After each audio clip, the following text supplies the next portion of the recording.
बिस्मिल्लाहिर्रहमानिर्रहीम। अस्सलाम वालेकुम दोस्तों, मैं Reet Saleem. Welcome to my YouTube channel novel orchid. कैसे हैं आप सब लोग?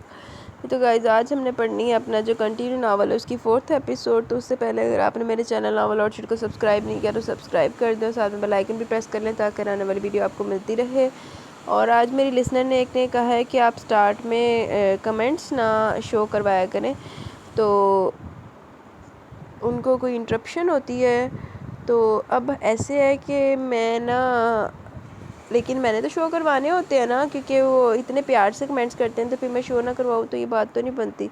लेकिन अब अगर किसी को इस चीज़ से इंटरप्शन हो रही है तो फिर ऐसा करते हैं कि हम ना एंड पे ले जाते हैं। ठीक है, आप बताएं, आप लोग मेजोरिटी वोट करें कि आप सबके कमेंट्स हैं वो मैं स्टार्ट में शो करवाया करूँ या एंड पे। लेकिन आज तो जो उनकी बात मानते हैं जिन्होंने कहा था कि उन्होंने रिक्वेस्ट की थी, आज हम ना एंड पे ना कमेंट्स शो करवाएंगे। ठीक है, और आज मेरी तबीयत नहीं सही, तो आज कोशिश करेंगे जल्दी से एपिसोड पढ़ने जितनी पढ़ होती है। Let's start our 4th episode. लरसते हाथों से इसने निकाह के कागजात पर साइन किए थे। निकाह के कागजात पर साइन करते हुए सारे ख्वाब आंखों से टूटकर इसके दामन में जज़ब हो रहे थे। निकाह के 2 बोलने से अरूश गज़ेनी से अरूश मुअज़्ज़म शाह बना दी और मीर सिब्तैन इसकी ज़िंदगी से हमेशा के लिए दूर हो गया था। मगर दिल आज भी इसी के नाम की सदा लगाया था। मेहमानों के शोर में इसके दिल की आवाज़ दब कर रह गई थी। वो बुत बनी स्टेज पर बैठी हुई थी। बेशकीमत अरूसी जोड़े में मलबूस जेवरात से लदी फंदी वो किसी अप्सरा से कम नहीं लग रही थी। इसे तैयार करने के लिए शान शहर की सबसे माहिर ब्यूटिशियन को बुलवाया था। इसके हाथ की महारत से ज़्यादा अरूश का कुदरती हुस्न देखने वालों की आंखें खेरा कर रहा था। शायद सबके बावजूद भी अरूश से मुकम्मल लाताल्लुक़ इख्तियार किए हुए था। आज इन दोनों का वलीमा था, मगर इस दिन शाह के घर पहुँचने के बाद इससे अब तक मुअज़्ज़म शाह एक बार भी इसके सामने नहीं आया। निकाह की रात जब रुखसाना इसे शाह के कमरे में इसके बेड पर बिठा गई थी, वहीं बैठे बैठे वो कब सो गई इसे पता भी नहीं चला। अच्छा, तो फिर जो शाह ने मूँह ही नहीं लाना सी, तो फिर एड्डी महंगी ब्यूटिशियन तो पैसे क्यों खर्च किते जाया किते जी। सुबह जब इसकी आंख खुली तो वो तब भी कमरे में मौजूद नहीं था। हाँ, मगर वॉशरूम का दरवाज़ा खोलते ही ये मालूम हो गया वो रात कमरे में आया ज़रूर था। अपनी इस बेकदरी पर इसके दिल को कुछ हुआ ज़रूर, मगर मुतमिन भी थी कि शाह का सामना फ़िलहाल करने की हिम्मत इसमें नहीं थी। माशाअल्लाह, बहुत प्यारी लग रही हो। अल्लाह तुम्हें ज़िंदगी की तमाम खुशियाँ देखना नसीब करे। मेरे मौज़्ज़म की ज़िंदगी में तुम एक मस्बत तब्दीली साबित हो। रुखसाना ने नम आंखों से दुआ देते हुए अरूश को गले से लगा लिया। शाह जेंट्स में मसरूफ़ है। तुम्हारे खालों ने मेहमान भी तो इतने ज़्यादा इकट्ठे किए हैं। हालांकि अभी शहर में होने वाला वलीमा बाकी है, मगर इनका और शाह का हल्का अहबाब बहुत वसी है। अब देखो, सुबह से एक बार भी इसे हवेली के अंदर आने की फुर्सत नहीं मिली है। रुखसाना बेगम को शाह की मुसलसल गैर मौजूदगी और सदमोहरी का एहसास हो चुका था, इसलिए अरूश के सामने छेम पिनाने की कोशिश कर रही थी। अरूश खामोशी से सर झुकाए बैठी थी। अरूश, मुअज़्ज़म शाह बहुत मुश्किल और कठोर इंसान है। तुम्हें हिम्मत से काम लेना होगा। कभी अपना दिल छोटा मत करना और ना हिम्मत टूटने देना। मुसलसल चोट से पत्थर भी टूट जाता है और वो तो फिर इंसान है। रुखसाना जानती थी वो कुछ भी कह दे गलत है, क्योंकि ख़ुद वो पिछले 25 सालों से सब जैसे सरदमोहर इंसान के बदलने का इंतज़ार करती, मगर अब तक इन्हें सिर्फ मायूसी हुई थी। वो इनके साथ होते हुए भी इनके नहीं थे, लेकिन फिर भी वो अरूश को हौसला दे रही थी। इसकी उदासी इनसे बर्दाश्त नहीं हो रही थी। वलीमे की तकरीब इख्तिताम पजीर हो चुकी थी। समीना इसे शाह के कमरे में पहुंचाकर खुद भी आराम करने की नीयत से अपने रूम में चली गई। अरूश बेड के किनारे पर टिकी अपनी चूड़ियाँ उतारी थी जब हल्की सी क्लिक की आवाज़ हुई और शाह दरवाज़ा खोलकर अंदर दाखिल हुआ। अच्छा यार, वो याद आया, मेरे ज़हन में नहीं रहा। पहले मेरी एक लिसनर ने कहा था कि उनको पास्ट की समझ नहीं आई, तो उनको पास्ट में अपने अल्फाज में समराइज़ करके बता दूँ। तो यार, पास्ट में ऐसे होता है कि ये तीनों फैमिलीज़ होती हैं, गज़ेनी फैमिली और ये मीर फैमिली थे, शाह फैमिली, ये वाली शराजी फैमिली। तो अब इनके एक एक सपूत होते हैं। जो गज़ेनी वाला वो तैमूर गज़ेनी है और उदा मीर परवेज़ है, बिचलियां दा मीरा दा, ते वो असद शराजी है। ठीक है, अब ये तीनों दोस्त होते हैं। इनकी ख़ानदानों में बड़ी ज़्यादा दोस्ती होती है, लेकिन अब जो मीर परवेज़ की बहन है ना सुंदस, वो उसको पसंद आ जाती है असद शराजी को, और वो उसको प्रपोज़ कर देता है कि मैं तुम्हें इस तरह से पसंद करता हूँ। सारे मोहब्बत कर देता है, और ना वो फिर जो उसकी बहन सुंदस होती है वो भी इसी को पसंद करती होती है, असद शराजी को। लेकिन जो तैमूर गज़ेनी है वो भी उसको पसंद करता है। अब लोगों में जो इमेज बनी हुई है ना, वो असद शराजी की एक बहुत गुस्सीले आदमी की इमेज बनी हुई है। ठीक है, और जो है ना तैमूर गज़ेनी वो बहुत ज़्यादा अच्छा बना हुआ है। तो वो लोग चाहते हैं कि जो हमारी बहन है ना, मीर फैमिली चाहती है कि जो हमारी बहन है वो तैमूर गज़ेनी के साथ जाए, लेकिन जो सुंदस है वो चाहती है कि मेरी असद शराजी के साथ हो। शराजी फैमिली से भी उसका रिश्ता है, और असद शराजी की जो शराजी फैमिली की बेटी है ना ज़ैनब, वो उसका हुआ रिश्ता मीरों के घर ज़ैनब का, वो निकाह हो जाता है। तो लेकिन अब ये मीर है ना, इन्होंने ना असद शराजी का रिश्ता ठुकरा के अपनी बेटी की शादी कर दी है तैमूर गज़ेनी के साथ। अब वो जो सुंदर से वो पसंद उसको करती होती है असद शराजी को, लेकिन उसने सिर्फ अपने बाप और भाइयों की वजह से ना उनके कहने पे उनकी इज़्ज़त रखने के लिए वहाँ पे कर ली है शादी जनाब अली तैमूर गज़ैनी से। अब वहाँ पे उसका वो ठीक है, वो तैमूर गज़ैनी बहुत अच्छा है, लेकिन वो अपने दिल को नहीं मना सकी। लेकिन अब आगे जाके क्या होता है कि वो असद शराजी भी इस भी बात में ना साल का अरसा गुजर जाता है, वो प्रेग्नेंट हो जाती है सुंदर, और असद शराजी ने भी कुछ नहीं किया, वो अपनी शिकस्त में पागल हुआ पड़ा है। लेकिन वो सुंदर को ना भुलाने के लिए उसने ना अपने आप को दिन रात काम में मसरूफ़ कर लिया। वो बहुत ज़्यादा मोहब्बत करता था उससे। लेकिन अब होता है ऐसे है कि एक्सीडेंटली ना तैमूर गज़ैनी से ना इसके असद शराजी के कज़न का कत्ल हो जाता है। तो अब उसको फिर वो जो उसका एक ना मुलाजिम होता है वो इस तरह से करता है, कहता है कि नहीं उसके गलत उससे ना उसने जानबूझ के कत्ल किया, अटेंशनली किया, अनइंटेंशनली कत्ल नहीं हुआ। तो वो फिर इस तरह से ना ये गुस्से में आता है, और कुछ इसको गुस्सा होता है कि हाँ तैमूर गज़ैनी ने मेरी मोहब्बत से शादी कर लिया, वो मुझे मेरी मोहब्बत नहीं मिल सकी इसकी वजह से। तो ये वहाँ पे हमला करता है। तो वो भी उधर से लड़ते हैं, वो परवेज़ मीर परवेज़ और ये तैमूर गज़ैनी इकट्ठे होते हैं, और ये सेपरेट होता है, पहले दोस्त मतलब अलहदा हो गए। तो होता है ऐसे कि असद शराजी तैमूर गज़ैनी को मार देता है, फिर तैमूर गज़ैनी की लाश को देख के मीर परवेज़ असद शराजी को मार देता है, और असद शराजी के जो बंदे होते हैं ना वो मीर परवेज़ को मार देते हैं। मतलब कि सुंदस भी बेवा हो गई, उधर ज़ैनब भी बेवा हो गई, ये तीनों दोस्त मर जाते हैं। ठीक है, उसके बाद इनकी दुश्मनी परवान चढ़ जाती है तीनों फैमिलीज़ में।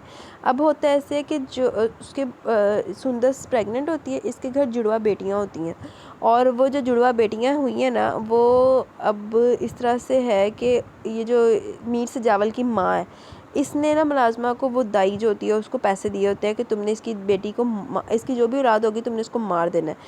तो फिर इस तरह से होता ही है कि ना उसके घर जुड़वा बेटियां पैदा होती हैं, लेकिन वो एक बेटी को उठा के मुलाजमा अंदर इतला देने जाती है, पीछे से वो एक बेटी को गायब कर देती है जो दाई होती है। तो लेकिन बाकी सबको ये पता चलता है कि उसके यहाँ एक ही बेटी हुई थी। अब वो जो बेटियां किधर गई जी, वो जो बेटी है ना मतलब सुंदस की और तैमूर गज़ैनी की बेटी, वो है यार ये अरूश है। ठीक है, अब अरूश की जो बहन है वो गुम हो गई हुई है, वो नहीं मिल रही। ठीक है, और वो जो दाई क्या करती है वो उसको मारती नहीं है, लेकिन उसको अपने बेऔलाद बेटे को दे देती है कि तुम शहर में इसको लेके चले जाओ। अब उसका क्या सस्पेंस है, कौन है उसकी दूसरी बहन, इसका कुछ अभी पता नहीं है। ये था पास्ट जो मैंने आपको समराइज़ करके बता दिया। ठीक है, अब चलते हैं हाल की तरफ। अरूश बेड के किनारे पर टिकी अपनी चूड़ियाँ उतार रही थी जब हल्की सी क्लिक की आवाज़ हुई और शायद दरवाज़ा खोलकर अंदर दाखिल हो गया।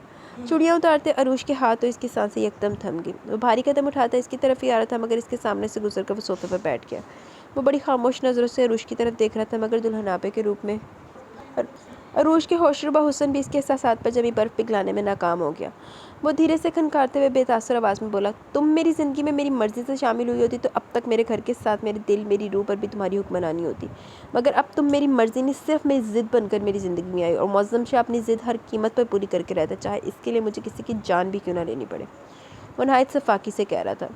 अरूश फटी फटी आंखों से उसे देख रही थी। शाह के चेहरे पर खतरनाक हद तक संजीदगी और आंखों से छलकती नफरत ने उसे फ़ौरन निगाहें झुकाने पर मजबूर कर दिया था। अरूश, मेरे दिल से तुम इसी दिन उतर गई थी जिस दिन तुमने मेरे मना करने के बावजूद घर से बाहर कदम निकाला। ये जुर्रत तुम्हें किसकी शय ने दी है ये भी मैं जानता हूँ। जितनी शिद्दत से मैंने तुम्हें चाहा, अब इतनी शिद्दत के साथ तुमसे नफरत करता हूँ। एक अगवाशुदा लड़की के लिए मेरी ज़िद की बदौलत मेरे कमरे में तो जगह हो सकती है, मगर मेरे दिल में कभी नहीं होगी।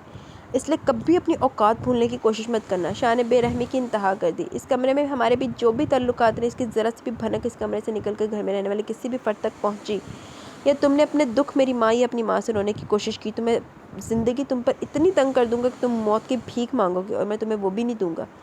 वो लफ्ज़ों से अरूश को छलनी करने के बाद वहाँ रुका नहीं था। फ़ौरन ही उठकर मजबूत कदम उठाता कमरे से बाहर निकल गया।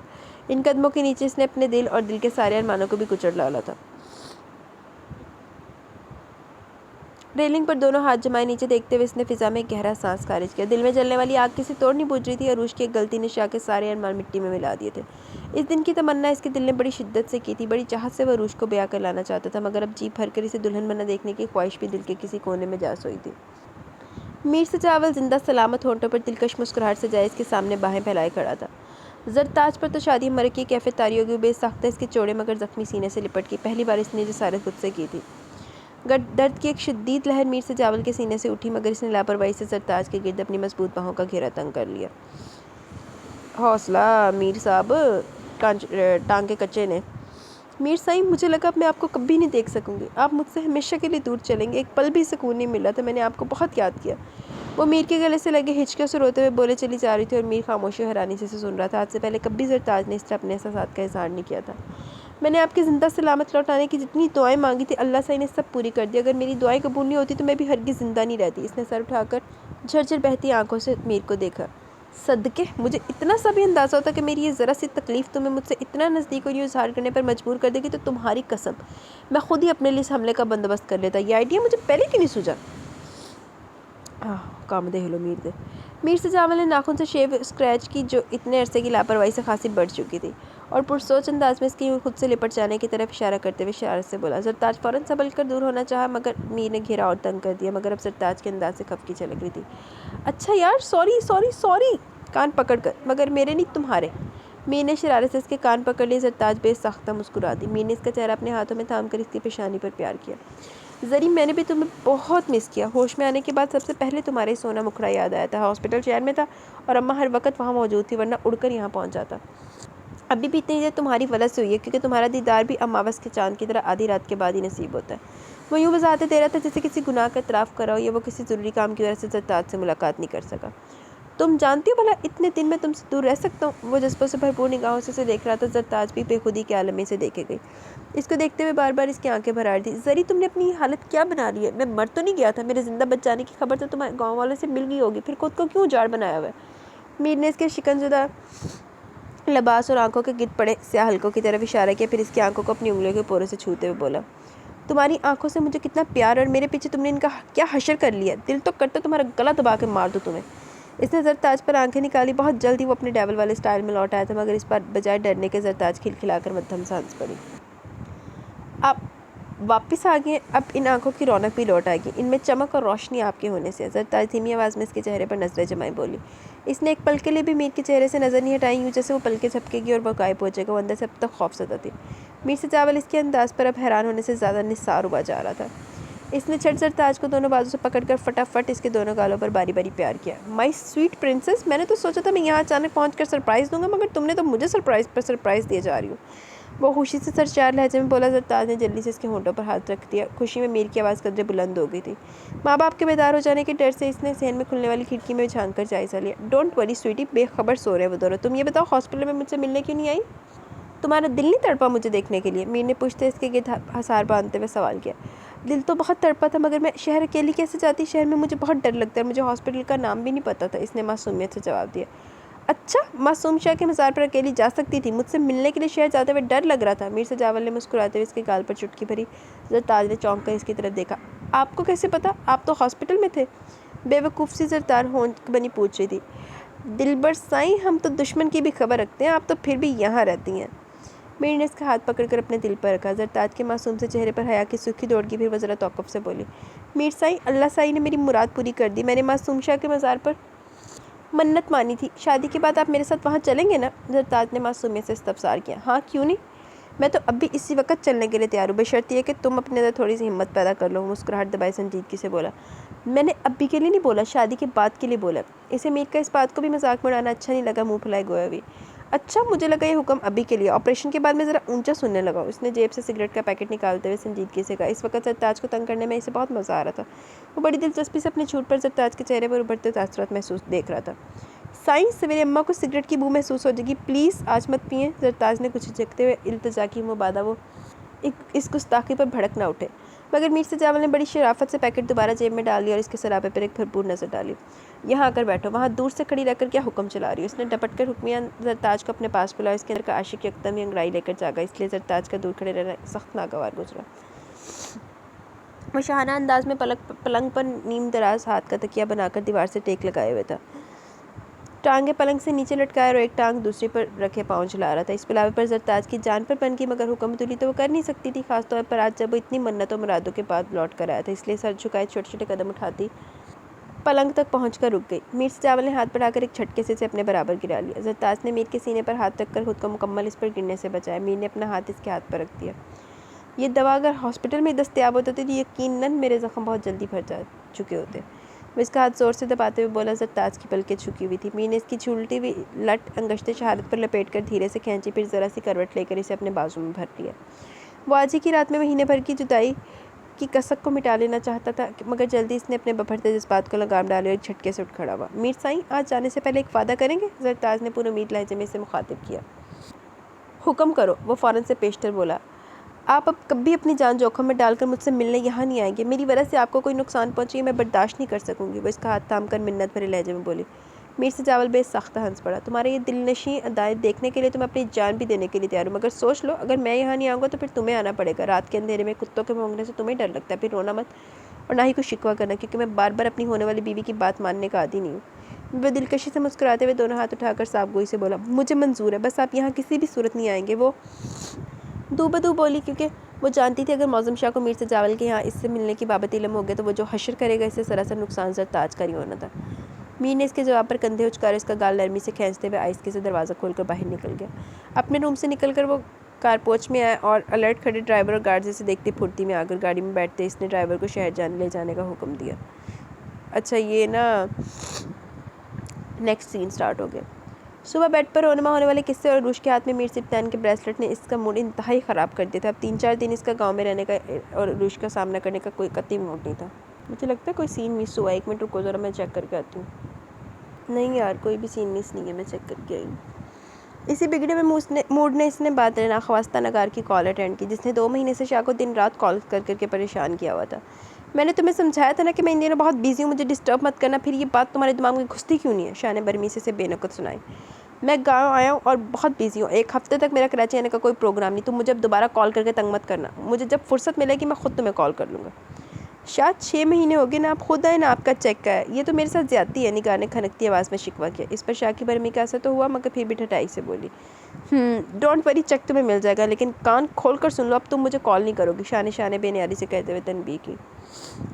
खे खान तो हाले भी बाज नहीं आना शाह ने। अपनी बीवी को तो शाह ने शरई पर्दा कर लिया। शाह, कहीं आपने शादी तो नहीं कर ली? इसने खदशा जाहिर किया। तुम बस यही समझ लो। मौज़म शाह ने इसे खुलकर बताने या छुपाने की ज़रूरत महसूस नहीं की। अरूज से पहली मुलाकात के बाद वो इस किस्म के ताल्लुकात और मुलाकातों को खैरबाद कह चुका था, मगर ये निकार किसी सूरत इसकी जान छोड़ने के लिए तैयार नहीं थी।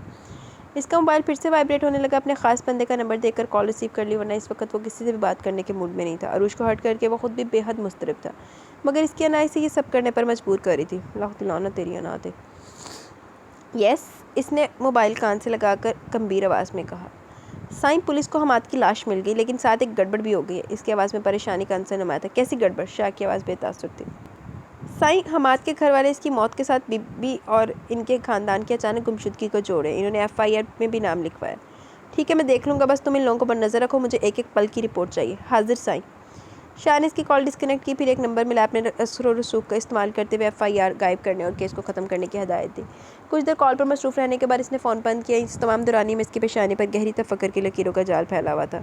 कॉल से फारिग होकर इसने ड्राइवर को मुखातिब किया। नवाज़ जी साईं, ये मेरी तरफ से अपनी बीवी को दे देना। इसने पॉकेट से ब्रेसलेट निकाल कर इसकी तरफ उछाला।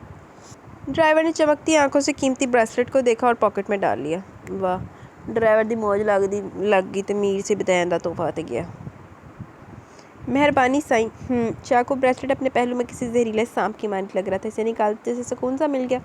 वो सीट की पुश से टेक लगाए सिगरेट के कश लेते हुए मुसलसल अरूज के बारे में सोच रहा था। गाड़ी की दबेस खामोशी में इसकी धीमी सी बरबराहट गूंजी। डिम्पल गाली।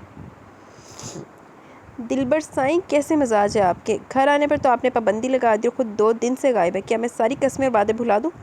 लहजे में दुनिया भर का प्यार समोए मीर से जावल की आंखों से गुस्सा छलक रहा था। स्काई ब्लू कलर सूट में आंखों पर ग्लासेस चढ़ाए और सख्त तेवर लिए इस्तफसार कर रहा था।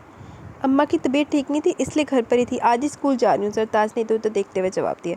इधर उधर क्या देख रहे हो? मेरी तरफ देखो ना, मीर ने शोखी से कहा। ज़रताज ने ज़रा सी निगाह इसके चेहरे पर डाली। मीर दिलकसी से मुस्कुरा दिया। जानती भी एक दिन ना देखो तुम्हें तो पागल होने लगता हूँ, फिर भी जुल्म करती हूँ। जरी तुम बहुत जालिम हो, मैं भी गिन गिन कर बदले लूँगा। वो गुस्सा दबाकर अब मासूम से शक्ल बनाए शिकवा कर रहा था। साईं, मजबूरी थी, वरना मुझे छुट्टी करने का कोई शौक नहीं। अब मैं जाऊँ, देर हो रही है। ज़रताज ने कहते हुए जाने के लिए कदम बढ़ाया। इसने एक्सीलेटर दबाकर इसका रास्ता रोक लिया। जानता हूँ तुम्हें लूट लूट फिरने का बहुत शौक है। शादी हो जाए फिर हवेली से बाहर कदम नहीं निकालने दूँ, बस मेरे दिल में रहोगी। इसने ज़रताज की जॉब पर तंज करते हुए दिल पर हाथ रख कर यूँ कहा जैसे सच में इसे दिल में रखने का इरादा हो। ज़रताज के होंठों पर बेसाख्ता मुस्कुराहट उभरी। शर्म से गुलाबी गाल सुर्ख हो गए। गार्ड्स के सामने मीर की खुलेआम आशिकी पर वह शर्म से ज़मीन पर गिर जाती थी। वो 2 कदम पीछे हो गई और जाने के लिए रास्ता देखने लगी। यार सुनो, ये मैं तुम्हारे लिए लाया हूँ। एक खूबसूरत पैकिंग में पैक्ड गिफ्ट और इसके हाथ में एक ही सिंपल कागज़ का पैकेट ज़रताज की तरफ बढ़ाया। ज़रताज ने ज़रा तौक़ुफ़ के बाद हाथ बढ़ाकर थाम लिया और पैकेट्स को देखने लगी। स्वीटी खोल कर देखो, इसने प्यार भरे लहजे में सिंपल पैकिंग वाले पैकेट की तरफ इशारा किया। ज़रताज ने पैकेट खोला तो इसमें फ्रेश मोती के गजरे थे। इसने खुशगवार हैरत से मीर की तरफ देखा। अब इसे पहन कर दिखाओ, आंखों में शरारत लिए संजीदगी से इसने फरमाइश की। ज़रताज के चेहरे का रंग उड़ गया। मीर से चावल कितनी बेखौफी और ऐसी फरमाइशों से इसकी जान पर बन जाती थी। मीर साईं, कोई देख लेगा, प्लीज़ मैं घर जाकर पहन लूँगी, अभी मुझे जाने दे। वो बेबसी होकर बोली। हरगिज़ नहीं, अभी पहन कर दिखाओगी वरना मैं स्कूल में सबके सामने पहनाऊँगा, बहुत धर्मी से ज़िद्दी लहजे में बोला। ज़रताज जानती थी अब वो टलने वाला नहीं और जो कह रहा था वो भी करके दिखाएगा, इसलिए हार मानकर कपकपाते हाथों से जल्दी जल्दी गजरे पहनने लगी। ग्लासेस सर पर चढ़ाई इसके हाथों की कपकपाहट को मीर सजावल बड़ी दिलचस्पी से देखा।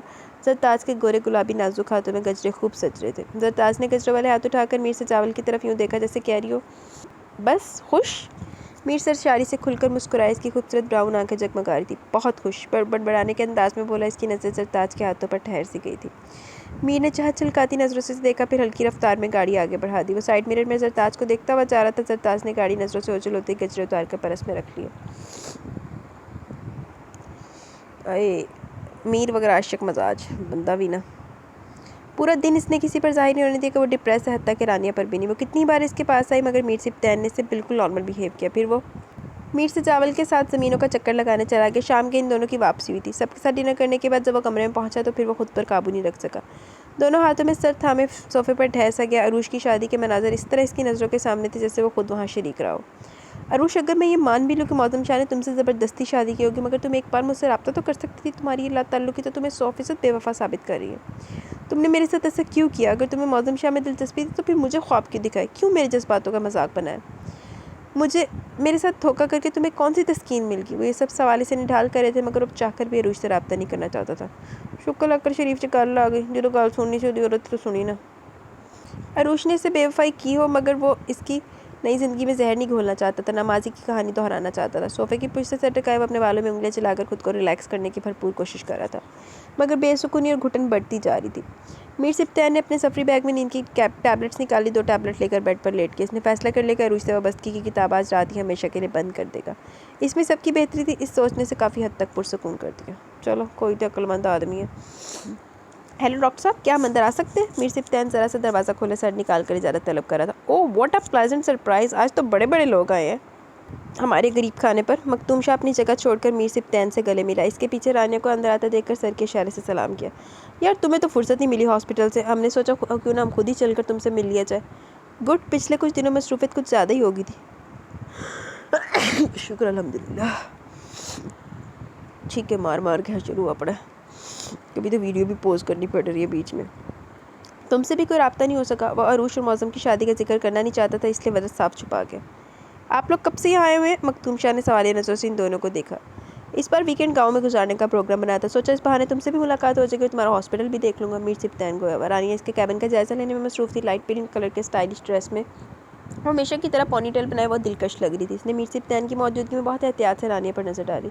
एकदम वो बोल उठी, चले फिर हॉस्पिटल दिखा दे, पहले बाकी बातें बाद में होगी। रानिया ने मीर सिप्तैन की बात रचकती। मखदूम शाह चेयर छोड़कर उठ के एक साथ चलते हुए इन लोगों ने पूरे हॉस्पिटल का दौरा किया। रानी को इसका हॉस्पिटल बहुत पसंद है। डॉक्टर मखदूम शाह, आपका हॉस्पिटल लाजवाब है। बहुत कम वक्त में आपने बहुत मेहनत भी की और तरक्की भी। वो जब से लंदन से आई थी उर्दू कुछ अटक अटक कर बोलती थी, मगर अटकती तो थी मगर अच्छी उर्दू बोल लेती थी। मखदूम शाह को इसका तारीफ़ी अंदाज़ बहुत पसंद है। थैंक्स। दरअसल हॉस्पिटल का काम अभी भी मुकम्मल नहीं हुआ, मगर मरीज़ों के लिए यहाँ तकरीबन हर तरह की सहूलियात मैसर है। अब किसी भी इमरजेंसी की सूरत में गाँव वालों को शहर जाने की ज़रूरत नहीं पड़ती। मखदूम शाह भरपूर एतमाद के साथ कह रहा था, गाँव वालों के लिए तुम बहुत मेहनत कर रहे हो, तुम्हारे अंदर खिदमत खलक का जज्बा काबिल तारीफ़ है, वरना हमारी जैसी सोसाइटी में इस पेशे को लोग दौलत कमाने का ज़रिया बना लेते हैं। मीर सिप्तैन दिल से इसके जज्बे का मुतारिफ था। इन्हीं बातों के दौरान वो लोग वापस कैबिन में पहुंच के मखदूम शाह ने चाय और रिफ्रेशमेंट ऑर्डर किया, जिसे मुलाजिम टेबल पर सेट कर रहा था। तीनों ने चेयर संभाली। मखदूम शाह, हमारी इस मुलाकात से तुम्हें कोई प्रॉब्लम तो नहीं होगी? मेरा मतलब है कि मौसम शाह तुमसे बास परस करे। मीर सिप्तैन ने खदशा जाहिर किया। प्रॉब्लम तो इन्हें पहले भी हुई थी, मगर मैं अपने मामलात का इख्तियार अपने पास रखता हूँ। दखल अंदाजी करने की तो इनको आदत है, मगर मुझे कोई परवाह नहीं, बल्कि मैं चाहता हूँ कि हम इस दोस्ती को मजबूत करें। मैं एक बिज़नेस स्टार्ट करना चाहता हूँ, जिसके लिए मुझे एक पार्टनर की ज़रूरत है, और आप जैसे बिज़नेस टाइकॉन से बेहतर मुझे कोई और पार्टनर नहीं मिल सकता। क्या आप मेरे साथ पार्टनरशिप करेंगे? मखदूम शाह ने मुस्कुराते हुए मीर सिप्तैन की तरफ हाथ बढ़ाया। मैं कशदरी पे अंधा हाथ मंगन लगा। कि तू मेरा रिश्तेदारी करके तो अपनी दोस्ती मजबूत कर ला। वाई नॉट, मुझे बहुत खुशी महसूस हो रही है। यकीनन हम अच्छे दोस्त होने के साथ बेहतरीन बिजनेस पार्टनर भी साबित होंगे। मीर सिप्तान ने बखुशी इसकी ऑफ़र कबूल किया, इसका बड़ा हाथ थाम लिया। रानी के चेहरे पर भी खुशी की लहर दौड़ गई। मखदूम शाह ये सब इसी के लिए तो कर रहा था, वो रानी को अपनी ज़िंदगी में शामिल करने के लिए राह हमवार कर रहा था। वाह, नाइस एफर्ट्स। मौज़म शाह रात के हवेली लौट कर आया। इसे यकीन था कि अब तक अरूश बेखबर सो चुकी होगी। रूम का दरवाज़ा खोला तो पहली नज़र बेड पर ही गई, जहाँ अरूश बेतरतीबी से सोई हुई थी। इसका दुपट्टे से बेनियाज दिलकश वजूद नींद में और भी ज़्यादा दिलकश लग रहा था। मौज़म शाह धीरे धीरे चलता हुआ बेड के सरहाने पहुँच कर खड़ा हो गया। वो बहकने लगा था, मगर यकदम इसने संभल कर नज़रें चुरा ली। फिर कुछ सोचते हुए ड्रेसिंग रूम की तरफ बढ़ गया। शावर लेकर जब वो बाहर निकला, अरूश इसकी तरफ करवट ले चुकी थी। शाह ड्रेसिंग टेबल के सामने खड़ा बाल बना रहा था। इसकी नज़रें बार बार शीशे में नजर आने वाली बेखबर सोई अरूश के वजूद पर भटक रही थी। ब्रश रखकर इसने स्प्रे किया, फिर पलट कर आया और बेड पर बैठ गया। साइड टेबल से सिगरेट का पैकेट उठाया और सिगरेट सुलगाकर बेड ग्राउंड से टेक लगा गहरे गहरे कश लेने लगा। एकदम ही इसने उंगलियों में दबे सिगरेट समेत अरूश के गाल को अपने हाथ की पुश्त से हिलाया। गहरी नींद में भी बेडंगरा साड़ना दवी गल। गहरी नींद में भी किसी एहसास के तहत अरूश की आंख खुल गई। इसने मुनी मुनी आंखों देखने की कोशिश की तो मौज़म शाह को अपनी तरफ देखता पाकर इसकी नींद भग से उड़ गई।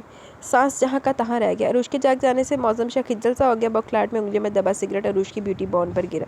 अरूश के मुंह से बेसख्त दबी सी सिसकारी निकली। जलन की शिद्दत से इसने आंखें मीच ली। देखिए मैं क्या से छोड़ना दे।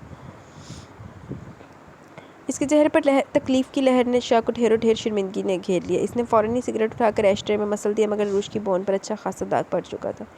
आई एम एक्सट्रीमली सॉरी, ये नादानिस्ती में मेरा ऐसा कोई इरादा नहीं था। वो अरूश का हाथ थामते हुए बोला। चंद लम्हों के लिए वो ये भी भूल चुका था कि बारहा वो अरूश से नफरत का इजहार कर चुका है।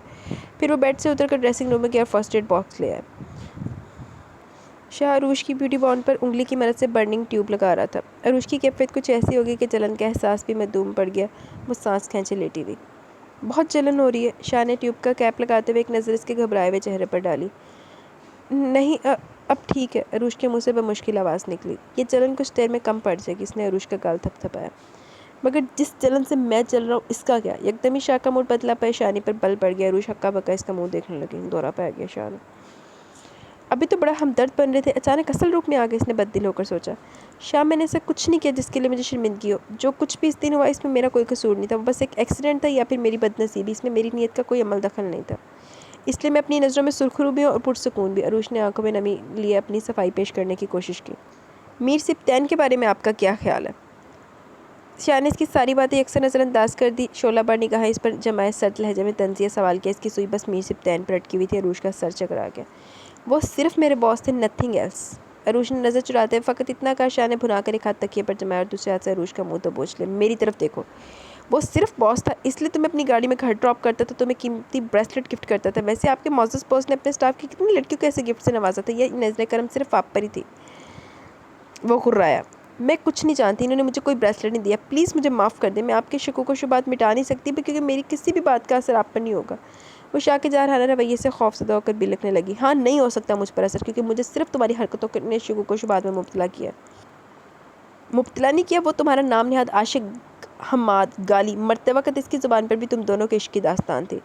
शाह ने बेड ग्राउंड पर इतनी ताकत से हाथ मारा कि मजबूत पैर लरस उठा और शाह की हथेली भी जख्मी कर गया। शाह के मुंह से गाली सुनकर अरूश की हथेलियाँ भीग गई। वो इतना बफर रहा था कि खौफ से अरूश का दिल बंद होने लगा।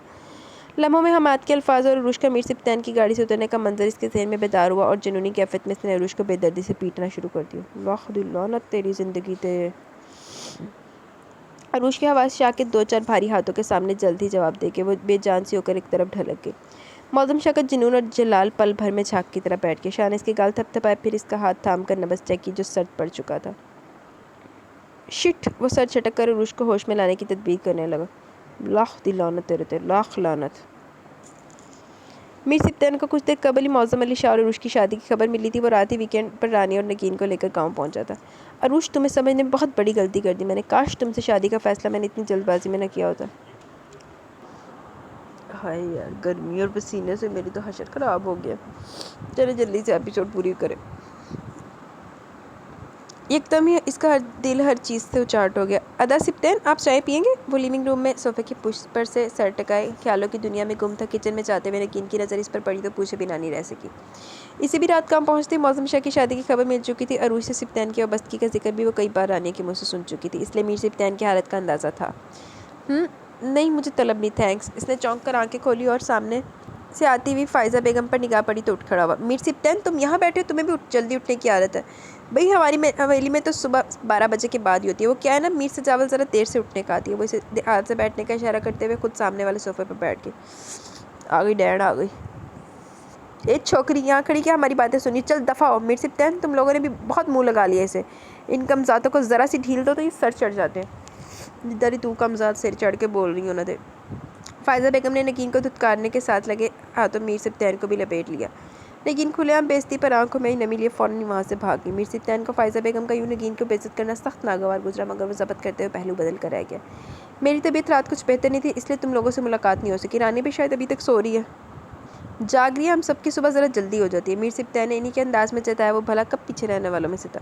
मीर सिप्तैन, रानिया के बारे में अदा गज़नफ़र और तुमने क्या सोचा? फ़ायज़ा बेगम जल्दी मतलब की बात पर आ गई। किस बारे में? इसकी शादी के बारे में। माशाल्लाह समझदार है, पढ़ी लिखी है, इसकी शादी नहीं करनी क्या? लड़कियों की शादी वक्त पर ही हो जानी चाहिए। जी आप बिल्कुल सही कह रही हैं, हमें भी इसकी फ़िक्र है। डैडी ने एक तो जगह इसके रिश्ते की बात चलाई। इसने संजीदगी से ठहरे हुए लहजे में जवाब दिया। वो मुश्किल फ़ायज़ा के सवालों के जवाब दे रहा था, वरना इस वक्त वो जिस ज़हनी अज़ियत में मुब्तला था, इसमें फ़ायज़ा बेगम की गुफ्तगू इसके सर पर हर थोड़े बरसा रही थी। रानी के लिए मीर सजावल से बेहतर रिश्ता तुम्हें कहीं नहीं मिलेगा। बहुत जल्द मैं और तुम्हारे चचा साईं रिश्ता लेकर अदा गज़नफ़र के पास जाने वाले हैं। फ़ायज़ा बेगम ने इसके सर पर धमाका कर दिया। मीर सजावल जैसे बिगड़ा हुआ और खुद सर इंसान और रानी का कोई जोड़ नहीं पड़ता। फ़ायज़ा बेगम की बात ने इसका दिमाग घुमा दिया। मगर मैं रानी के लिए लड़का पसंद कर चुका और बहुत जल्द हम ये रिश्ता फ़ाइनल करने वाले। इसने ज़ब्त की इंतहाओं पर पहुंचकर फ़ायज़ा बेगम को साफ लफ्ज़ों में इनकार कर दिया। क्यों? मेरे सजावल में क्या कमी है जो तुम लोगों ने लड़की बाहर देने का फ़ैसला खुद ही कर लिया? इतनी बड़ी जागीर का इकलौता वारिस है मेरा बेटा, फ़ायज़ा बेगम ने तफाखर से कहा। मैं मानता हूँ मीर सजावल बहुत बड़ी जागीर का इकलौता वारिस है, मगर इसमें अखलाकियात की बहुत बड़ी कमी है। आपके बिगड़े रईसज़ादे के हाथ में अपनी रानी का हाथ मैं कभी नहीं दूंगा। मीर सिप्तैन ने गुस्सा ज़ब्त करते हुए तहम्मुल से फ़ैसला कौन अंदाज में जवाब दिया। इसके बाद वो वहाँ रुका नहीं, लंबे लग भरता फ़ौरन लिविंग रूम छोड़ गया था। इसकी इस कदर साफ कोई पर फ़ायज़ा बेगम का मुंह खुला रह गया। फिर एकदम होश में आकर वह तिल मिलाते हुए कदरे बुलंद आवाज़ में बोलने लगी। मेरे बेटे के लिए लड़कियों की कमी नहीं है, एक से बढ़कर एक लड़की और घराना पड़ा है जो मीर सजावल को अपना दामाद बनाने के लिए हाथ पैर जोड़ने के लिए भी तैयार है। तैन तो तेरा पुत्र ही दसेगा कि मैं कितने बड़े घराने चो रिश्ता लेना है क्या इस छटांग भर की रानिया में? मैं तो इसलिए कह रही थी घर की लड़की घर में रह जाएगी। दर हकीकत वो कहना चाहती थी घर की दौलत घर में रह जाएगी, मगर कह नहीं सकती थी। डैन पूरी सपड़ी नागन। मीर सिप्तैन को इनकी आवाज़ ऊपर कमरे में पहुंचने तक सुनाई दी, मगर इसने कमरे में दाखिल होकर खटाक से दरवाज़ा बंद कर दिया। अरूश की शादी की खबर ने वैसे इसका दिल बोझल कर दिया था। फ़ायज़ा बेगम की बातों में मज़ीद मुस्तरिब हो गया। इसने साइड टेबल से गुलदान उठाकर दीवार पर मारना चाहा, मगर फिर न जाने क्या सोचकर वापस रख दिया। फ़ायज़ा बेगम सोफे पर बैठी मुस्तकिल बड़बड़ा रही थी जब मीर सजावल लकसक से तैयार हुआ, डार्क ब्राउन शलवार सूट में मलबूस फ्रेश मूड में अंदर दाखिल हुआ। मीर सजावल, आ जाओ यहाँ मेरे पास बैठो, नाश्ता लगवाती हूँ तुम्हारे लिए। नगीन, ज़हरा, हाजरा कहाँ मर गई सबकी सब? इन्होंने बुलंद आवाज़ में मुलाज़माओं को पुकारा। जी बड़ी बीबी। ज़हरा गिरती पड़ती इनके पास पहुंची और हाथ बांध कर खड़ी हो गई। जल्दी से नाश्ता लगवाओ, कहाँ मरी रहती हो? मीर सजावल तैयार भी होकर तुम में से किसी को होश नहीं है किसके लिए नाश्ता तैयार करना है।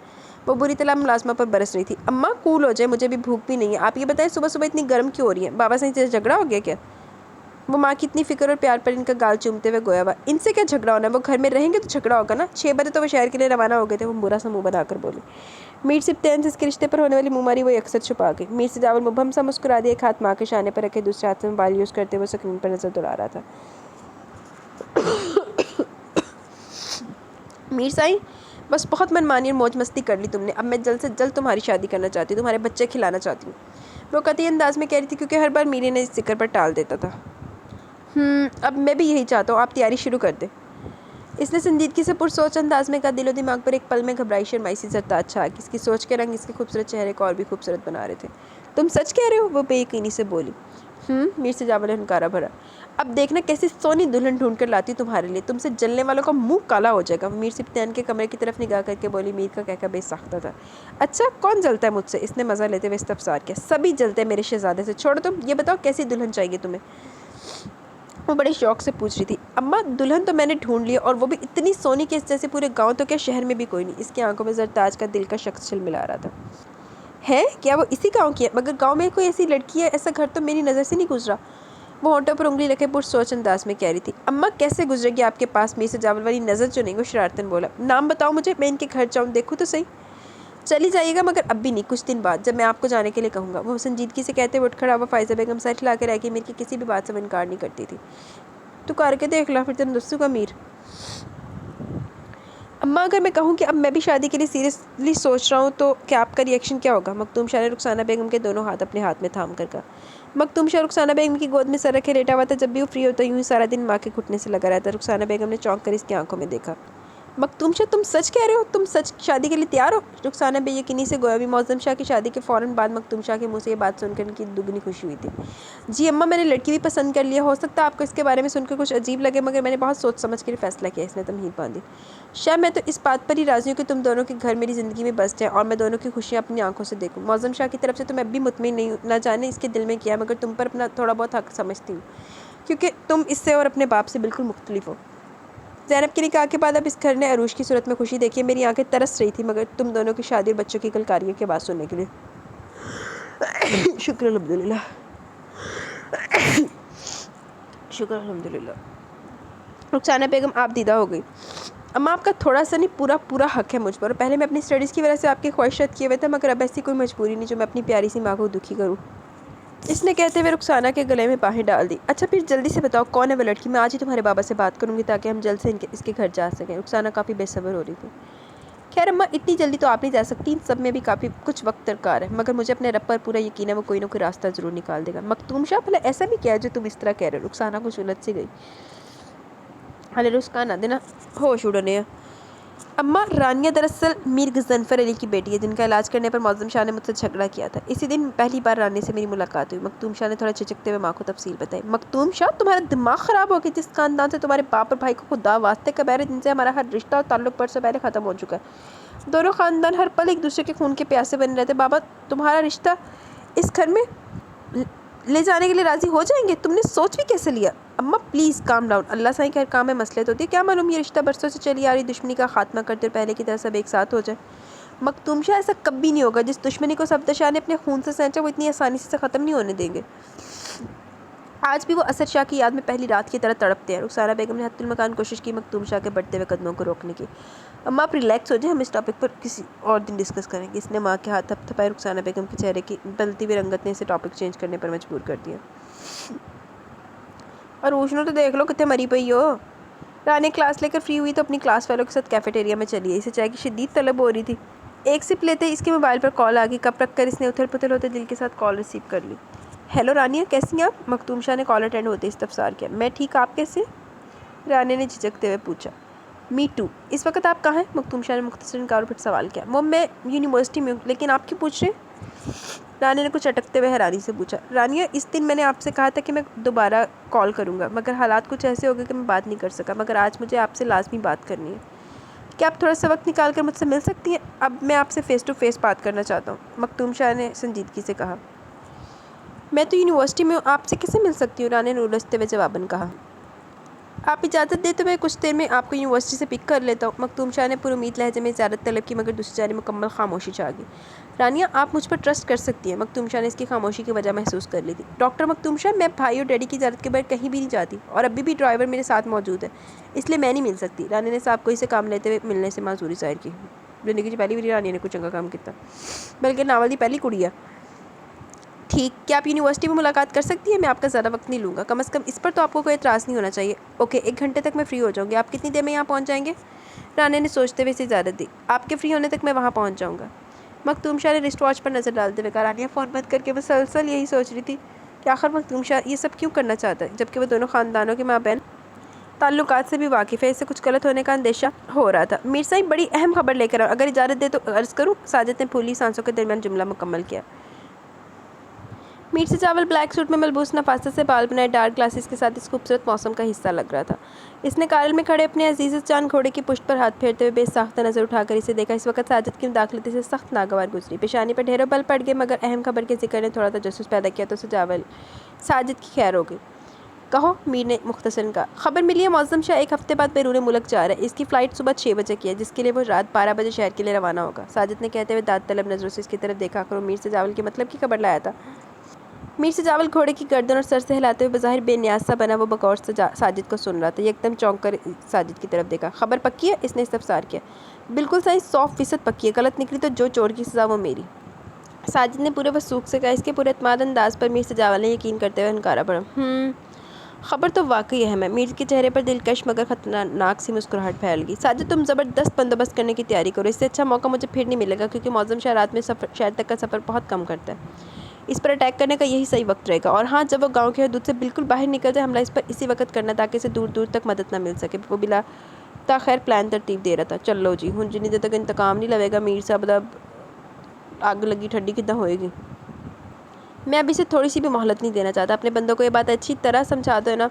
अगर तुम्हारी तरफ से इस काम में ज़रा सी भी लापरवाही हुई, जिंदा बच गया, तो तुम्हें मुझसे कोई नहीं बचा सकेगा। मीर से जावल ने उंगली उठाकर इसे तनबीह की। साजिद जब गौर से सुन रहा था, आखिरी बात पर हड़बड़ाकर मीर की तरफ देखा और सर हिलाने लगा। ये मौका मेरे हाथ से जाना नहीं चाहिए। और देखो, इस काम के लिए गाँव से बाहर के बंदों का इंतजाम करो, जो माहिर एक्सपर्ट हो, जिनका निशादा कभी ना चुका हो, जिन्हें अपने काम में महारत हासिल हो, किसी भी किस्म की सिचुएशन हैंडल कर सके। मौज़म शाह के गार्ड्स का भी भरपूर मुकाबला करें। ये भी पता लगाने की कोशिश करो वो किस सिलसिले में जा रहा है, अकेला है या कोई और भी इसके साथ जाएगा। मीर गंभीरता से हिदायत दे रहा था, जो साजिद पूरी नमाक से ज़हन नशीन कर रहा था। साई, मैं देखता हूँ, ये तो आराम से पता चल जाएगा वो क्यों जा रहा है। आप बिल्कुल बेफिक्र हो जाए। ऐसे ही कुछ बंदे मेरी नज़र में जो आपका ज़रूर खुश करेंगे। मैं कल ही इन लोगों को गाँव में बुलवा कर आपकी मुलाकात करवा देता हूँ। साजिद ने इसे मुतमईन करने की भरपूर कोशिश की। मीर से जावल ने हाथ के इशारे से इसे खामोश करवा दिया। सुबह जो काम तुम्हें दिया था, इसका क्या बना? मीर से जावल अब अपने घोड़े को राइडिंग के लिए कॉरल से बाहर निकाल रहा था। जी साईं, आपका पैगाम बीबी तक पहुंचा दिया था। साजिद के मुंह से जरताज का नाम निकलते निकलते रह गया, जिस पर वो दिल ही दिल में शुक्र मनाने लगा, वरना मीर ने इसकी ज़ुबान खींच लेनी थी। एक बार पहले भी कोई गलती पर मीर के हाथों पूरी तरह पिट चुका था। चंगी टाइम तो बच गया फिर। मीर ने हुनकारा भरा, फिर एक जस्ट में घोड़े पर सवार हो गया। आंखों पर डार्क ग्लासेस चढ़ाए, घनी मूंछों और गदरे बड़ी हुई शेप में वो किसी रियासत का शहजादा लग रहा था। अद्धी रात नो खाते डार्क ग्लासेस चढ़ाए के दिन का टाइम आ। जरताज से मिलने का वक्त इसने शाम 4 बजे तय किया था और अभी दिन के 12 बजे थे। अच्छा, फिर सही है, फिर सन ग्लासेस चढ़ा सकता।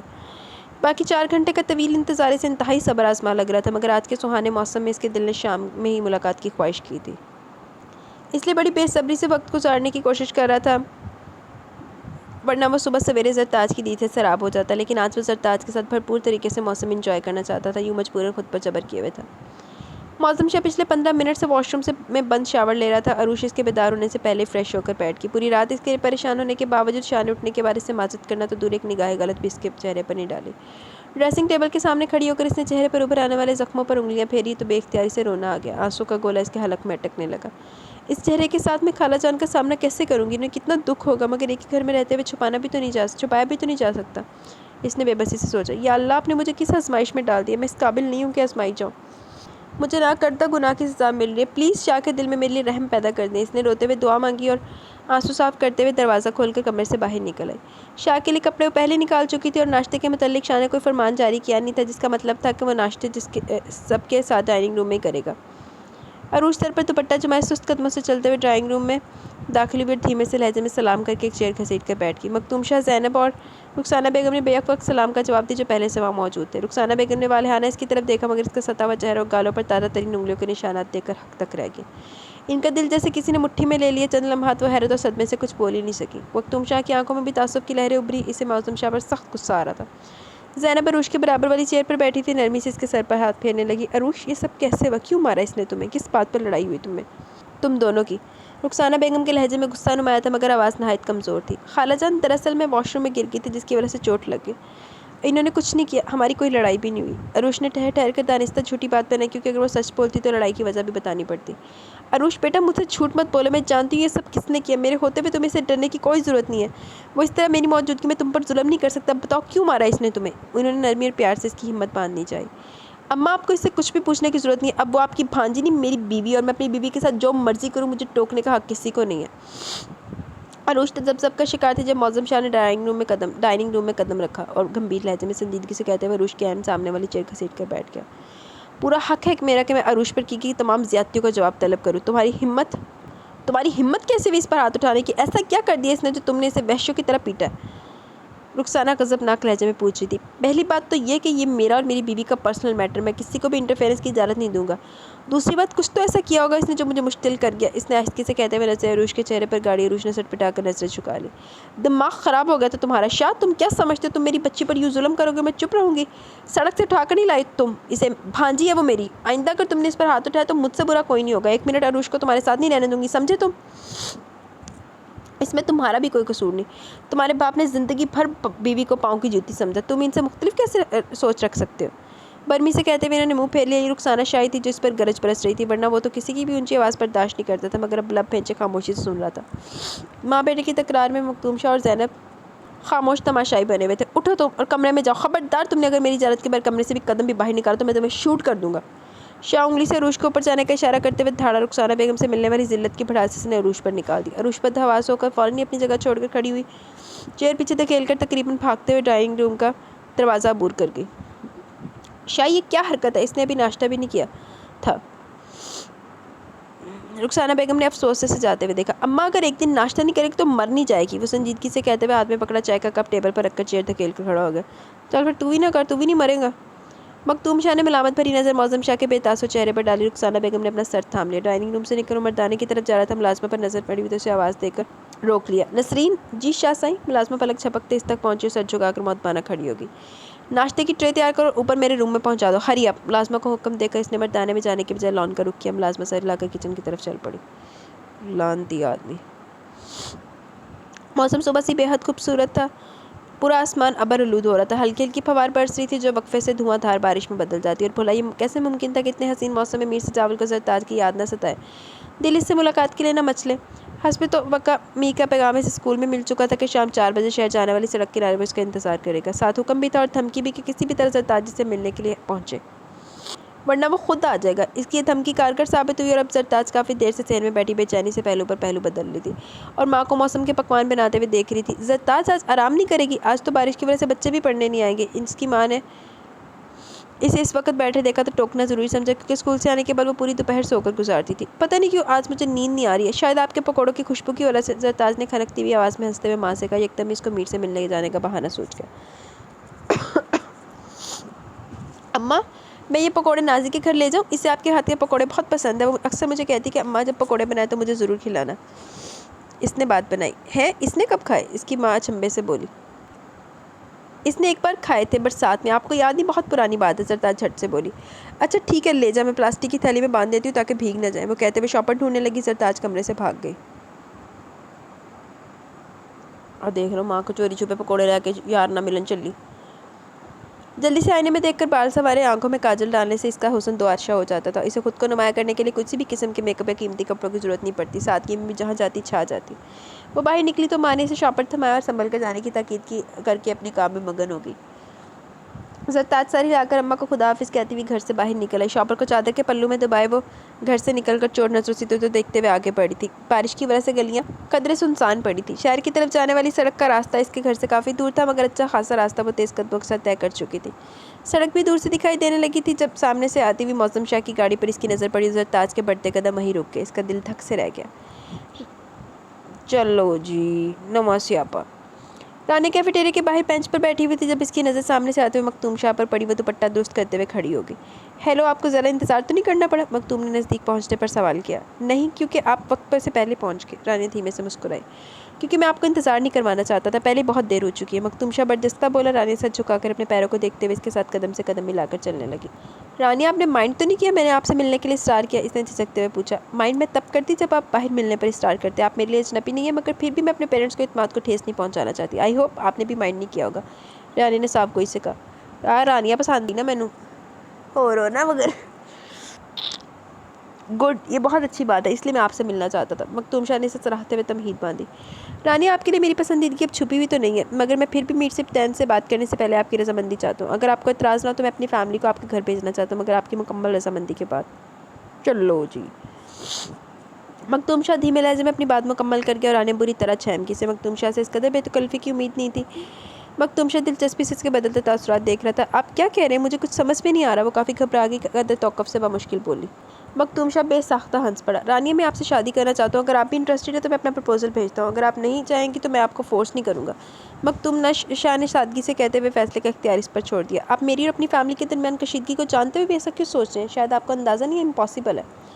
रानी ने इसे हकीकत से आगाह किया। Nothing is impossible. मैं हर पहलू पर सोच चुका हूँ और अगर आप साथ देंगे तो मैं इस कशीदगी को आखी चढ़ गया मेरे उत्ते। अच्छा ओहो 1 मिनट यार। तो मैं इसकी कशीदगी को ख़त्म करने के लिए भी स्टेप लूँगा। इसके बाद ही मैं अपने पेरेंट्स से बात करूँगा, वो पूरी उम्मीद था। इस मामले में मेरी राय सरासर मुख्तलिफ है। सजावल भाई और मौसम शाह इस कशीदगी को कभी ख़त्म नहीं होने देंगे। वो दोनों इस रास्ते से नहीं गुजरते जिससे पहला गुजर जाए, कजा वो इस रिश्ते के लिए राज़ी हो जाए और दुश्मनी ख़त्म कर दे। वो नफ़ी में सर हिलाते हुए बोली, बड़ों से ज़्यादा तो इन दोनों ने दुश्मनी को ना का मसला बना लिया। जाफ़र अंकल और आपके बाबा इन दोनों का भरपूर साथ देते हैं। ऐसे हालात में आप तन्हाई ऐसी कोई कोशिश करेंगे तो भी कामयाब नहीं हो सकेंगे। रानिया मायूसी से कह रही थी, वो जो कह रही थी वो कुछ गलत भी नहीं था। आई थिंक एक नेक काम के लिए कोशिश करने में कोई हर्ज नहीं है। इन दोनों उजड़ इंसानों की शय पर कम उम्र लड़के भी खुद को बहुत बड़ा गुंडा समझते हैं। गांव में मामूली से झगड़े पर कीमती जाने ज़ाया और ये छोटी सी बात पर घर के घर उजड़ जाते हैं। मासूम लड़कियों की इज्जतें महफूज नहीं है, इन जिनका इस लड़ाई से कोई लेना देना भी नहीं है। इस खूनी खेल को रोकने के लिए किसी को तो कोशिश करनी होगी। अगर ये कार्य खैर मेरे हाथों हो तो मैं खुद को दुनिया का खुशकिस्मत तरीन इंसान समझूंगा। रही बात आपसे शादी की ख्वाहिश की कि अगर वो नसीब में हुई तो इस दुश्मनी के बावजूद भी हो करेगी, मगर आपकी रजामंदी के बाद। मैं ज़ोर ज़बरदस्ती का कायल नहीं हूँ। आखिर में मुबहम सा मुस्कुराया। आपके इरादे जितने मजबूत है, अल्लाह ने चाहा तो आपको कामयाबी ज़रूर मिलेगी। जिस तरह आपने गरीबों की मदद के लिए सबकी मुखालफत के बावजूद हॉस्पिटल तैयार किया, अब मुझे लगने लगा है कि आप ये महाज भी सर कर लेंगे। रानी ने हार मानते हुए हथियार डाल दिए। वो खुद भी दिल से मखदूम शायद से सुलझे हुए समझदार इंसान के साथ की मुतमनी थी। रानी ने इसकी कुव्वत इरादी पर यकीन करते हुए दोबारा इसके कदम के साथ कदम मिला दिया। ज़रताज लम्हे के 1000वें हिस्से में दरख्त की ओट में होगी। सर से ओढ़ी हुई चादर को मजीद नीचे खींचते, मगर मौसम शाह की नज़र इस पर पड़ी नहीं थी। वो ज़रताज के सामने से निकलता चला गया। उफ़! ज़रताज ने गहरा सांस खारिज किया। वहीं खड़ी होकर सोचने लगी कि आगे चाहिए वापस घर चले जाए। वो अंदर तक कितनी खौफज़दा हो गई थी कि दिल चाह रहा था वापस घर लौट जाए, मगर दूसरी तरफ मीर सजावल के गुस्से से भी खाइफ थी। अगर वो नहीं चाहती तो मीर सजावल ने बनफस नफीस रात को घर पहुँच जाना था। इसी ख्याल के तहत इसके कदम खुद ब खुद मीर की बताई हुई जगह किसी में पड़ने लगे, जहाँ वो बेसब्री से इसका इंतजार कर रहा था।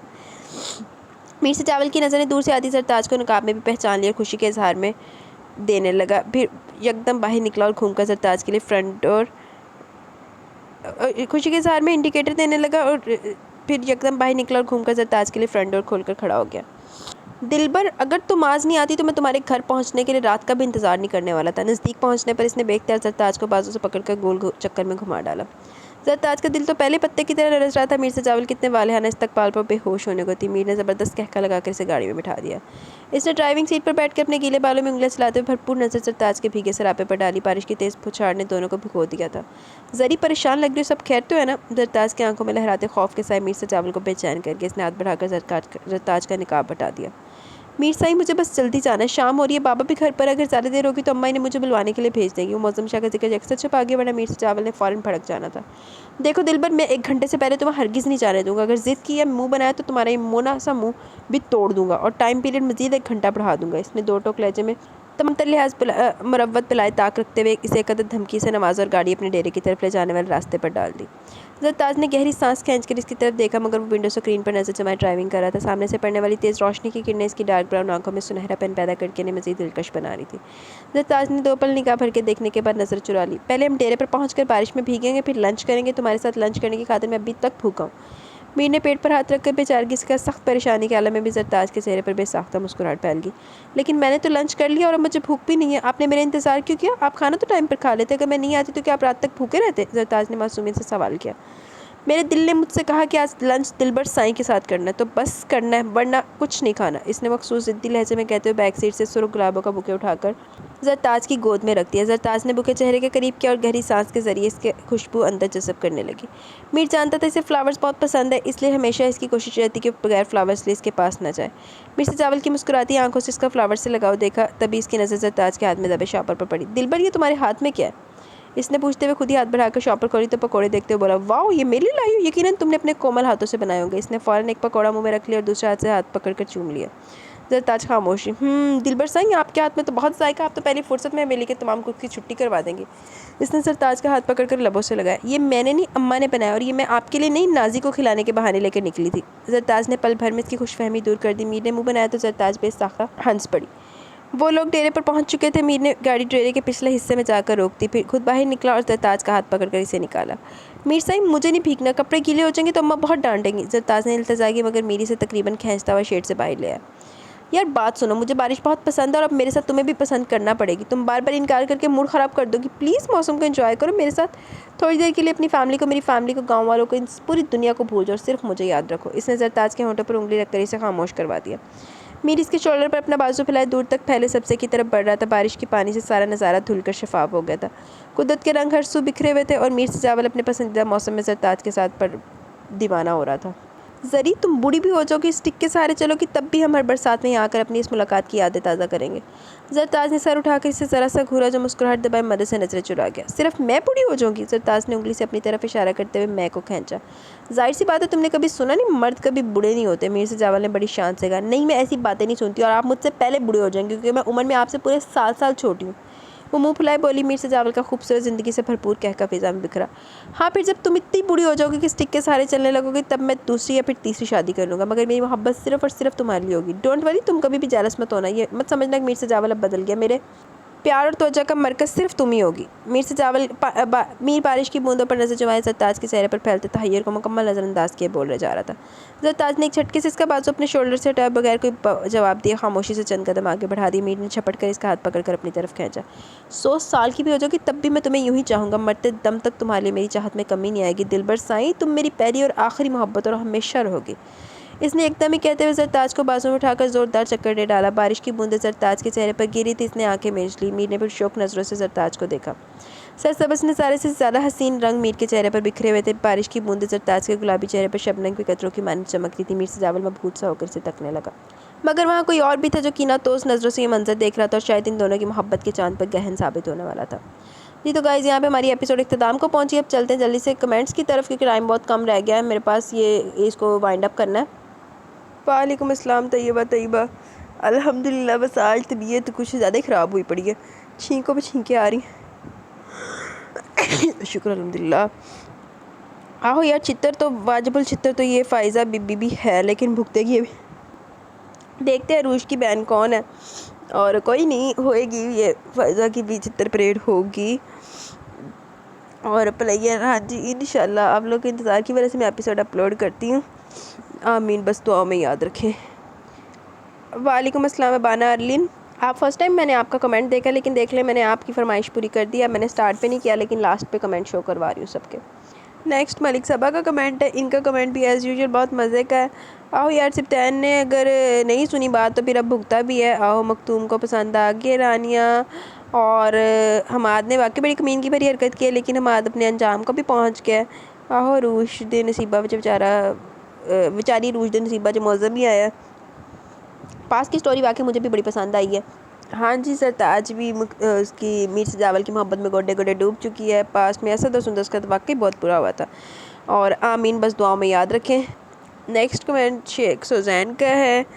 जी, मीर साहब ते बड़ा जानलेवा हमला होया सी, लेकिन उन्होंने तो फ़ायदा हो गया हमले का भी कि उसको ज़रताज उसकी मोहब्बत में गोडे गोडे डूब चुकी है। और अरूश वाकई बहुत सारे क्राइसिस से गुजरी है, तो हमाद फिर पहुंच भी तो गया। अपने जो उसने किया था उसने भुगता है। यार वाकई माजी बहुत दर्दनाक था। सदस के साथ बहुत बुरा हुआ है, ये नहीं होना चाहिए था। हाँ जी, बस यार कुछ बड़ों के गलत फ़ैसलों की वजह से ये हो गया ऐसे। तो तैमूर के साथ भी नो डाउट बुरा हुआ है, लेकिन असद नाल ज़्यादा बुरी हुई है सुंदस के साथ।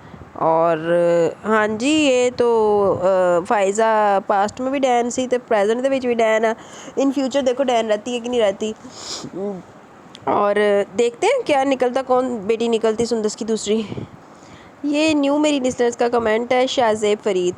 जी बहुत शुक्रिया, आप तीसरा नावल सुनिए। आप पिछले वाले भी ज़रूर सुनिएगा, आपको वो भी ज़रूर पसंद आएंगे। और देखते हैं कौन बेटी है सुंदस की दूसरी। और थैंक यू वेरी मच मुझे इतना पसंद करने के लिए। तो मेरी कोशिश होती है जल्दी एपिसोड दे दूँ, बस फिर भी लेट हो जाती हूँ, कुछ ना कुछ हो जाता है। अच्छा, उसके बाद कमेंट है खतीजा नजीब हैदर का। जी खतीजा, मैं भी ईद की तैयारियों में सब बिज़ी हो, होप सो के वापस आ जाएं, अल्लाह करे। वालेकुम अस्सलाम, सेकंड वाला मैंने अब पढ़ा। तो जी, मैंने आपकी फरमाइश पे वो सारा समराइज़ करके बता दिया है, और अब उम्मीद है कि आपको समझ में आ गई होगी। और आपने एक और चीज़ पूछी थी कि अरूश की जॉब वाली माँ है, वो कौन है। वो दरअसल उसकी ताई है, जो तैमूर गज़ैनी का बड़ा भाई था ना, मसरूर गज़ैनी, उसकी बीवी। वो लोग बेऔलाद थे, तो फिर अरूश को उन्होंने पाला है। और जो अयान है वो फिर अरूश के बाद पैदा हुआ था उनके, मतलब अयान है जो वो मसरूर गज़ैनी का बेटा है, लेकिन अरूश तैमूर गज़ैनी की बेटी है। वो मतलब उसके ताया ताई ने उसको पाला है, परवरिश की है। वालेकुम अस्सलाम नियाब रिजवान। मैं आज ज़रा तबीयत ख़राब है, आप सुनाओ। अच्छा जी, कोई नहीं, होता है जब मेहमान आते हैं तो ज़रा काम आता है, तो इस तरह हो जाता है। चले शेर पढ़ते हैं क्योंकि अब आखिरी मिनट है मेरे पास। इश्क के समंदर में गोता लगाया, इश्क के समंदर में गोता लगाया, पानी बहुत ठंडा था, मैं बाहर निकला, हाय मैंने तरफ हुआ, मैं कितने गोते नहीं ला सकती। अच्छा जी, आहो तुहाडी इमेजिनेशन की वो ख़राब हो गई। सिगरेट वाले तो मैनू भी बड़े जहर लगते हैं, मुझे तो सिगरेट बर्दाश्त ही नहीं होती। अच्छा आहो हमारे आगे जो हमारे के साथ होएगा ना वो सारे देखेंगे। असद साहब की स्टोरी मुझे वाकई बड़ी पसंद थी, लेकिन बहुत बुरा हुआ सुंदस के साथ। हाँ जी बहुत बुरा हुआ। ये मुलाजिम ने तो वैसे बंदा कुत्ते आगे पा देवे ना, मेरे पास कुत्ते हैं नहीं, डॉग्स हैं नहीं तो मैं उसके आगे इनको डाल देती। आहो ये कुछ लोगों के गलत फैसलों की वजह से देखो कितनी कीमती जानें ज़ाया होगी। और बहुत ज़्यादा दर्दनाक था, लेकिन मुझे मज़े का लगा थोड़ा सा इनका पास्ट।